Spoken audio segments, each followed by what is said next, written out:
இவ்வளோ ஈஸியான ரெசிப்பியை நான் ஏன் இத்தனை நாளாக ட்ரை பண்ணலன்னு சொல்லி ரொம்பவே ஃபீல் பண்ணேங்க. சூடாக சாப்பிட்றதுக்கும் சரி, சில்லுன்னு ஃப்ரிட்ஜில் வச்சு சாப்பிட்டாலும் டேஸ்ட் வந்து அவ்வளோ சூப்பராக இருக்குது. குழந்தைங்களுக்கு ஜெல்லின்னு சொல்லி கொடுத்தீங்கன்னா அவங்களுமே நல்லா விரும்பி சாப்பிடுவாங்க. எப்படி செய்கிறதுன்னு பார்க்கலாமா? ஒரு மிக்சர் ஜாரில் ஒரு கைப்பிடி அளவுக்கு முந்திரி, 4 ஏலக்காய் போட்டு கிரைண்ட் பண்ண பிறகு 4 முட்டையை அடித்து ஊற்றிக்கோங்க.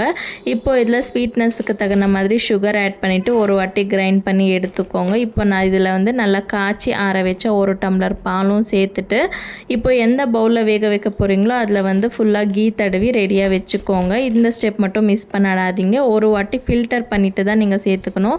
ஏலக்காய், முந்திரி ஏதாவது அரைப்படலனாலும் இதில் ஈஸியாக நம்ம வந்து ஃபில்டர் பண்ணிடலாம். இப்போது இட்லி வேக வைக்கிற மாதிரி வச்சுட்டு மேலே தண்ணி விழுகாமல் இருக்கிறதுக்கு ஒரு பிளேட் மூடி வச்சுட்டு லோ ஃப்ளேம்லேயே 20 நிமிஷம் வேக வச்சு எடுத்திங்கன்னா டேஸ்டியான கேரளா ஸ்பெஷல் வட்டலாப்பம் வந்து ரெடி ஆகிடும். நீங்கள் இதை செஞ்சுருக்கீங்களா இல்லையான்னு கமெண்ட்ஸில் சொல்லிவிட்டு ட்ரை பண்ணி பார்த்துட்டு எப்படி வந்துச்சுன்னு கமெண்ட்ஸில் சொல்லுங்கள். வீடியோ பிடிச்சா லைக் பண்ணிவிட்டு சேனலை சப்ஸ்கிரைப் பண்ணிக்கோங்க. பாய்.